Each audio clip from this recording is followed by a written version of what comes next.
Hey, everybody. Welcome to Lunch with a Life Coach. I am Deanna, certified life coach, personal trainer, professor, a whole host of things in the fitness space.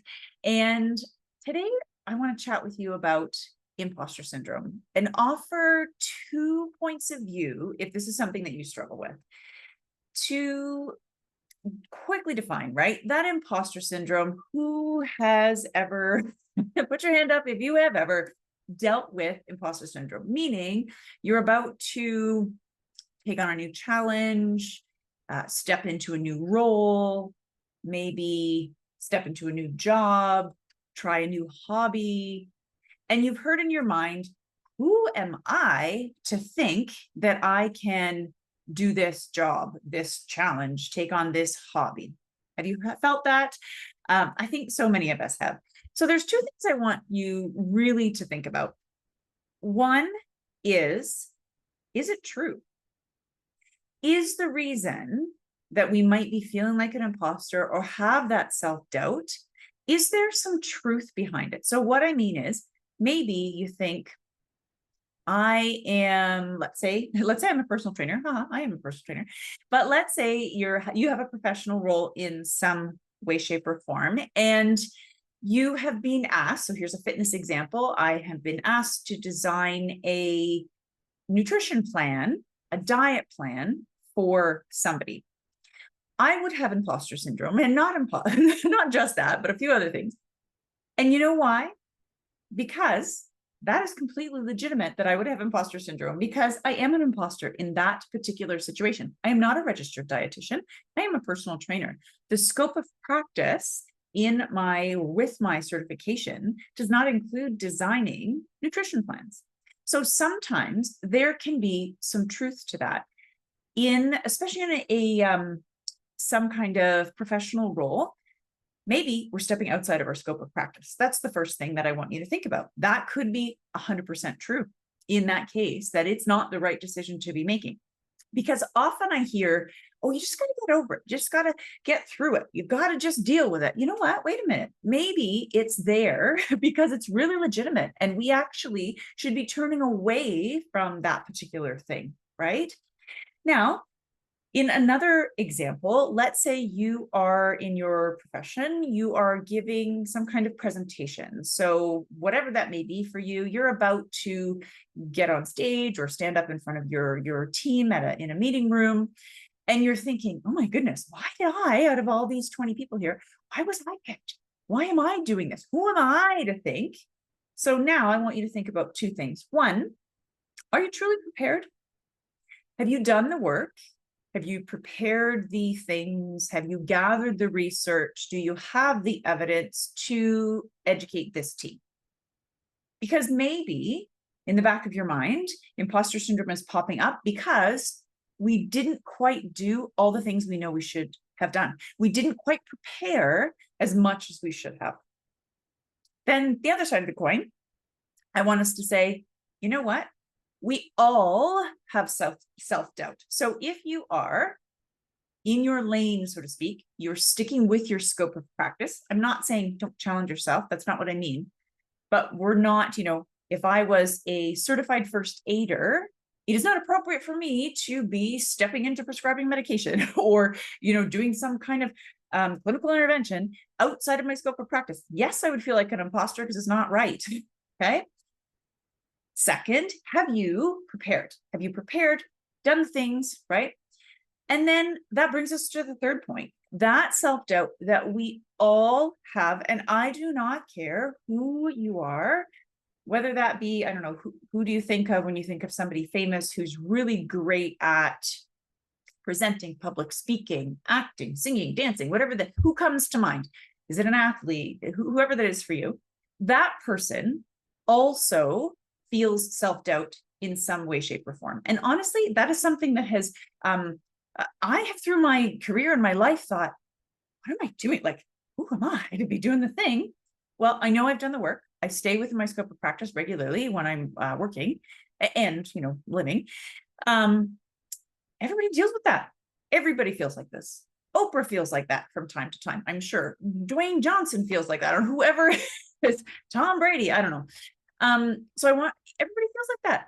Okay. You're just going to push through it. That's what I want you to think about.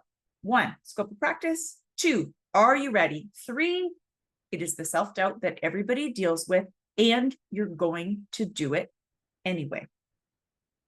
Yeah.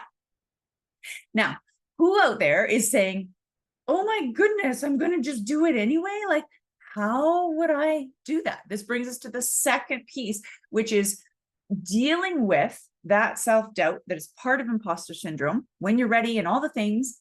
And it's not just, but it's that sort of like screen in front of you that you're like, how do I get past? I'm stuck in the mud. I feel like my feet are stuck in cement and I can't take a step forward. I can't step on stage or get up in front of that meeting room in front of my team, etc.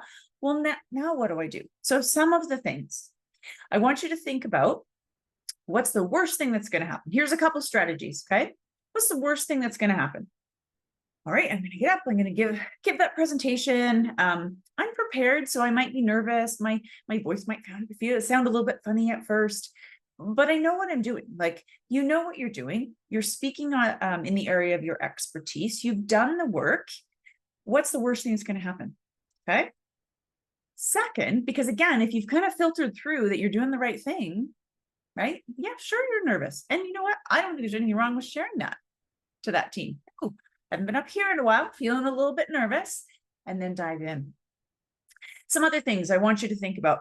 What can you do in terms of changing your physiology, changing your position of your body to help you increase your confidence before you step on stage, get up to the front of the room, whatever the case is, right?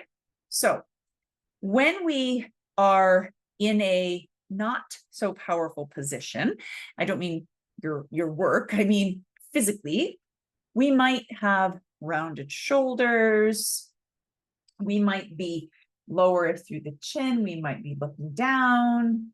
None of those things convey a lot of confidence. So what can you do? And what happens, right? It reinforces your brain's like, oh, look at the way, like, look what's going on here. Maybe there is something going on. Maybe there is a reason that we shouldn't be up in the front of that room. But what can you actually do to change that? So I want you to think about a couple of things. I want you to stand taller, open the collarbone, set the shoulders down, and lift that chin. Get your gaze up. Even if you're not looking folks in the eye at the beginning, because I know that can be really nerve-wracking. Don't look down at your paper. Look to the back of the room. Look just maybe over folks' head if they're seated, right? So that you're still looking forward. You're portraying that confidence. It also then helps us to feel and think a little bit more confidently, okay? And one of the final things that I'll say as you're preparing for that particular thing when you're feeling a little less than confident about it, I really want you to sort of think about how you're going to pace yourself. Think about what can you do if you lose your spot, you lose your train of thought, whatever the case is.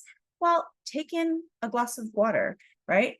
Have your, cup of tea, whatever is right in your, here's my cup of tea, cheers. But whatever is right in the particular situation, right? So you can take a breath.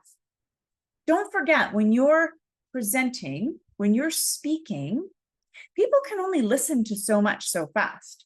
I know I speak quickly. You can slow down this playback speed, or you can speed it up if you like. But remember, people can only take in so much information at once. And if you are throwing all of that out at, this rapid fire pace, their brains are overwhelmed and they can't take all of that information in. So it serves yourself as the presenter, and it serves the people to whom you're presenting to take a break, to take a pause. Invite them to take a drink, right? Remember, those in front of you, they're just people too. They have been in situations, maybe not exactly in what you're in, but they've been in similar situations. And it is to say, just grab a sip of water. Anybody else need a drink of water? How are we doing on taking in, hydrating ourselves today? What will you prepare when you need a moment to think? Okay. So lots of strategies in terms of filtering out what is going on with that imposter syndrome. Is it true? Is it just the thing that many folks deal with?